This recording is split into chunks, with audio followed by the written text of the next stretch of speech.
Durante a segunda-feira do livro do bairro do Bexiga, realizada em São Paulo, Alberto Acosta também proferiu palestra e lançou a segunda edição do seu livro, O Bem Viver, uma oportunidade para imaginar outros mundos, editado pela Elefante São Paulo. Ele destacou alguns trechos da palestra, entre outros, quando se referiu a muitas práticas, valores e experiências que estão presentes nas tradições dos povos originários em várias partes do mundo. Isso é subdesarrollado, isso hay que superar y tenemos que construir mundos parecidos a los llamados países desarrollados, la colonialidad en su peor versión. Pero lo interesante aquí, y esto es importante rescatar, en un momento dado, sobre todo en la historia de nuestra América, los pueblos originarios y los pueblos afro lograron aparecer en la palestra política como sujetos, no más como objetos. Los indígenas en nuestro país eran representados por los distintos grupos políticos, sea de derecha o sea de izquierda. Por ejemplo, para las izquierdas, el mundo indígena simplemente visto como un grupo de seres humanos explotados por el capital, particularmente los campesinos explotados en el agro.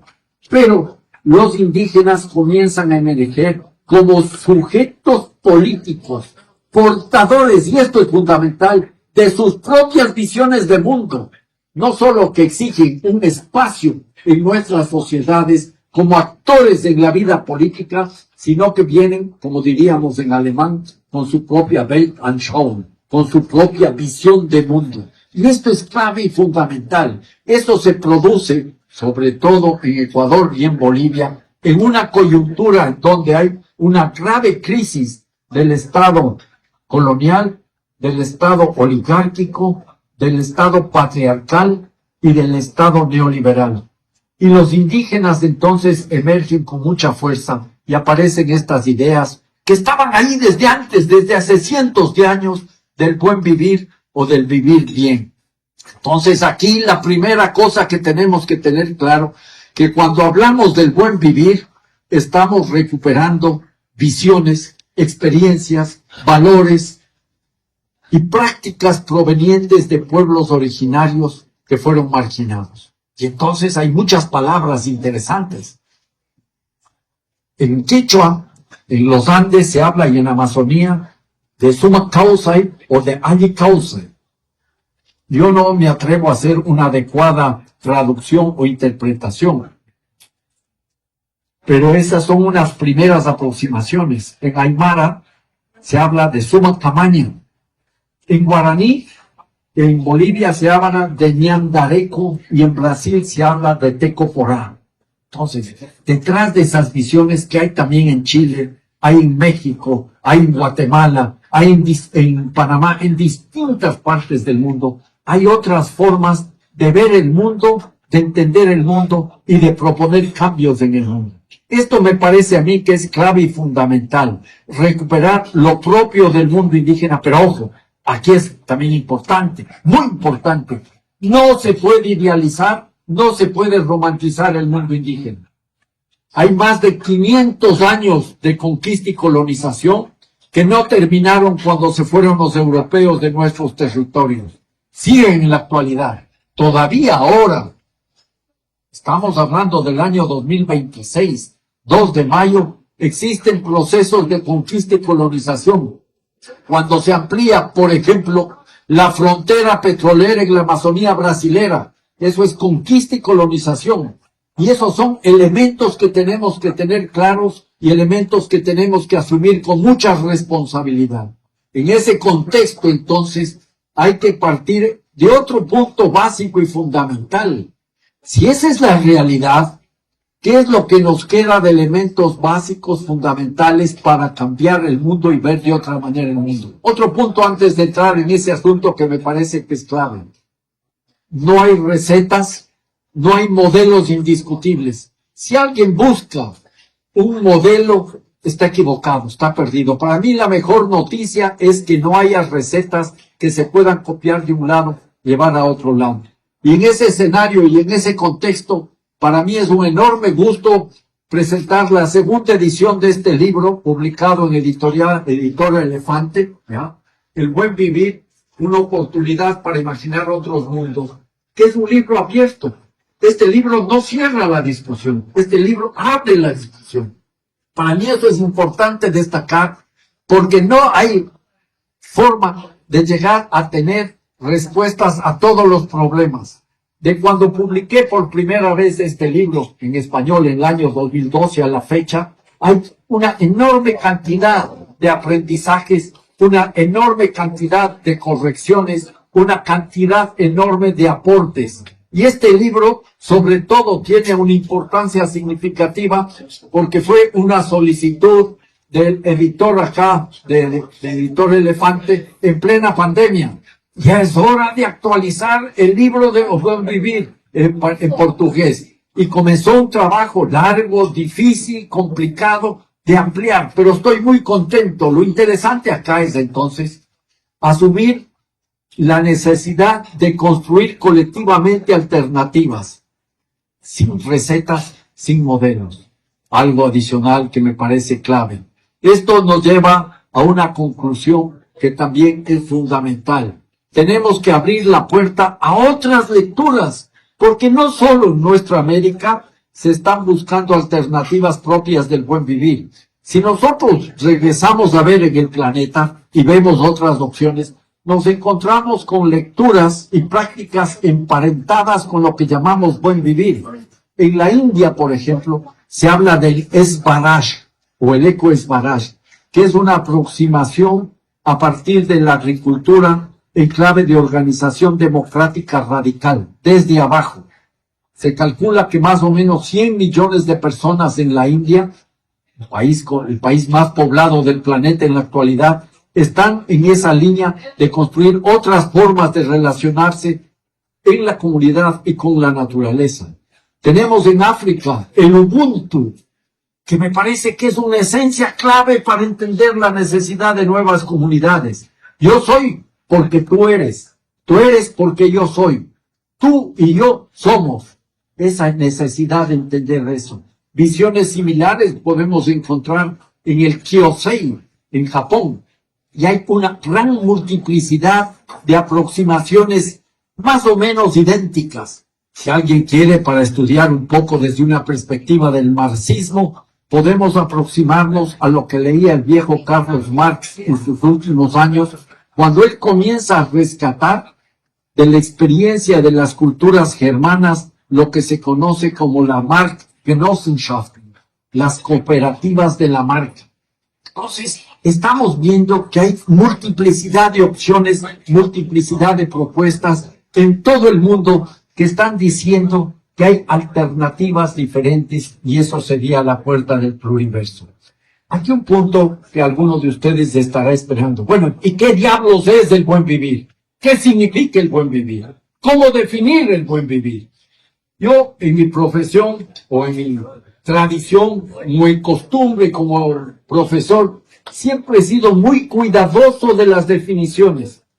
Porque muchas veces, cuando la gente tiene una definición, escribe la definición en piedra como algo inamovible y trata de justificar lo que ve, lo que escucha, lo que lee a partir de esa definición. No, pero propongo una definición. ¿Qué entendemos por buen vivir? En primer lugar, para que haya el buen vivir, nosotros tenemos que tener una vida en armonía con nosotros mismos. Tenemos que estar en equilibrio. Pero nuestro equilibrio individual solo es posible si hay un equilibrio colectivo, un equilibrio comunitario. Si no, no hay equilibrio individual. Uno no va a estar tranquilo si su relación en la familia, si su relación en la comunidad, si su relación con el resto de personas con lo que uno convive no está de alguna manera equilibrado. Entonces es fundamental, es básico, es muy importante entender que los seres humanos nos debemos a la comunidad. No se niega el individuo, pero lo que se trata es de realizar el individuo en comunidad. Para ponerlo en términos muy sencillos, no somos un Robinson Crusoe que vive en una isla. Somos ciudadanos y ciudadanas del mundo. Y esto es clave. Miren ustedes, en el momento actual, desde ya hace varios años, en dos países enriquecidos, Inglaterra y Japón, debido a los problemas de la individualidad, se han creado los ministerios de la soledad, para atender la situación de carencia de relaciones humanas, no de carencia de economía, de ingresos económicos. No es que es gente pobre, es gente que tiene pobreza de relaciones humanas. Y ese es un tema que tendríamos que preocuparnos. Entonces, un primer elemento clave y fundamental es vivir en armonía con nosotros mismos, algo que es posible si generamos relaciones de equilibrio con el resto de congéneres, con el resto de personas de una misma comunidad. Claro, de ahí podríamos proyectar hacia el futuro relaciones de armonía entre las comunidades, relaciones de armonía entre los pueblos, relaciones de armonía entre las naciones. Ojo, soy suficientemente claro, tengo algunos años encima, procuro no ser muy ingenuo, no estamos planteando aquí una vida idílica. Con todo respeto, si alguien cree en esas posibilidades, el mundo no va a ser un mundo de Hare Krishnas, que podamos salir a cantar sin ningún conflicto. Conflictos va a haber siempre. Conflictos entre los seres humanos están presentes siempre por muchas razones, pero es mucho mejor organizar un mundo que se inspire en el equilibrio a un mundo que se inspire en la competitividad, en la destrucción de las relaciones entre seres humanos. Pero esa es una primera parte del problema. La segunda parte del problema tiene que ver con la visión clave de los pueblos indígenas que nos conflictúa, sobre todo en las ciudades. Los seres humanos somos naturaleza, no solo parte de la naturaleza. Yo soy naturaleza, ustedes son naturaleza, ¿ya? Y eso es clave y fundamental. Cuando en el mundo indígena se habla de la Pachamama, de la Madre Tierra, no se está usando como una metáfora, es una realidad indiscutible. Somos naturaleza, ¿ya? Naturalezas humanas con nuestras especificidades, con nuestras realidades, con nuestras formas de entender la vida. Pero eso es clave y fundamental. Y cuando en el mundo indígena se está planteando esta visión de la Pachamama, lo que están diciendo es, tenemos que reencontrarnos con la naturaleza. Y así, en nuestro mundo actual, comienzan a cristalizarse una cantidad enorme de propuestas, de visiones que tienen que ver con los derechos de la naturaleza, los derechos de la madre tierra, la naturaleza como sujeto de derechos. Dato interesante. En el mundo indígena, si la naturaleza es la madre, no necesitarían derechos. A la madre de ustedes, la mía ya no la tengo junto a mí, a la madre de ustedes la respetan o la respetaban, la cuidaban, la amaban, porque es la mamá, es la madre. No porque hay una ley, no porque hay una disposición jurídica, es una realidad. Pero lo interesante es que en estas condiciones, en mi país, en Ecuador, impulsamos en la Constitución, que tengo aquí un ejemplar, que la naturaleza es sujeto de derechos, ¿ya? La naturaleza es sujeto de derechos. Y lo interesante aquí es, así como la idea del buen vivir se expande en el planeta y nos convoca a esta reunión en esta feria del libro de La Rocha, los derechos de la naturaleza se comienzan a expandir en el planeta. Y tenemos entonces aquí una cuestión que es muy interesante y muy potente. Hay 40 países en el planeta que han comenzado a incorporar los derechos de la naturaleza. Brasil no es una excepción. Hay algunos ríos en el Brasil que aparecen como sujetos de derechos. En España, en Europa, está, por ejemplo, el Mar Menor. No sé si ustedes han oído hablar del Mar Menor, una gigante laguna de sal al sur de Murcia, pegado al Mediterráneo. Con una iniciativa ciudadana, ya ese Mar Menor tiene derecho. En Estados Unidos igual. En Alemania hay un par de sentencias y hay procesos para introducir cambios a nivel de la Constitución. En Nueva Zelanda, 40 países, más de 600 casos donde se están reclamando los derechos de la naturaleza. Este es el segundo punto o el segundo eje del buen vivir. Vivimos en comunidad de seres humanos, pero seres humanos que tienen que vivir en armonía, que tienen que vivir en equilibrio con la naturaleza. ¿Y cuál es el mecanismo? ¿Cuál es la forma de relacionarnos? En el mundo indígena dirían las relaciones de la espiritualidad. Somos seres humanos que nos realizamos en naturaleza y que tenemos una sustancia espiritual. Esto es difícil de explicar para quienes no vivimos o venimos de ese mundo indígena. Pero yo sí creo que podemos entender lo que significa, por ejemplo, la empatía. El hecho de asumir un relato fundamental. Los seres humanos no pueden ser vistos como una amenaza. Los seres humanos tenemos que vernos como una oportunidad. También tenemos la posibilidad de aproximarnos desde la solidaridad, desde la relacionalidad, desde la reciprocidad, desde la resonancia. Hay muchas aproximaciones al respecto y creo que eso es algo que nosotros tenemos que resaltar. En ese sentido, en esa rápida reflexión, tenemos una primera gran respuesta que están dando ustedes. Se reúnen en una calle, en una de las ciudades más grandes del planeta, para hacer algo que es básico y fundamental, practicar, vivir la vecindad, acercarse, conversar, realizarnos. En un mundo donde se está deshumanizando la humanidad, se prioriza el individualismo sobre lo colectivo, y en un mundo donde se está desnaturalizando la naturaleza. Esas son algunas de las aproximaciones de las lecturas básicas del buen vivir que, visto de esa manera, insisto, no nos ofrecen recetas, no nos ofrecen modelos, pero nos dan la oportunidad de tener un prisma diferente para ver el mundo con otros ojos y para construir otros mundos. ¿Qué conclusiones básicas podríamos sacar? Vamos a necesitar el Estado, sí, pero otro Estado. No podemos esperar, y esa es una de las lecciones que asumí yo personalmente, con que el buen vivir pueda ser construido por las políticas públicas. No. En la Constitución del Ecuador está el buen vivir como un derecho. En la Constitución de Bolivia el vivir bien como un derecho. Pero en ambos países los gobiernos progresistas le vampirizaron al concepto, le chuparon la sangre al concepto y le transformaron en herramientas para el desarrollo.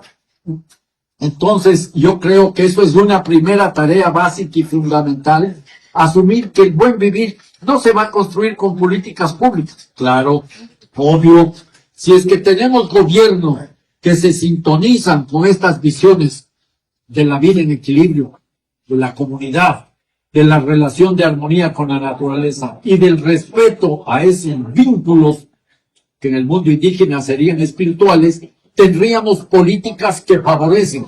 Pero no podemos esperar a que los gobiernos cambien, sino tenemos que organizarnos comunitariamente. Y yo deseo de todo corazón que esta experiencia aquí, de esta feria de la Rocha, del libro de la se multiplique, sea repetitivo, no solo aquí, sino en muchas otras partes. Eso es importantísimo, recuperar ese tipo de valores. Entonces, tenemos que comenzar a pensar que no es desde arriba, que no es desde el Estado, que no es desde un líder iluminado el que nos va a traer las respuestas, sino que tenemos nosotros mismos que encontrar nuestras propias respuestas a nuestros propios problemas.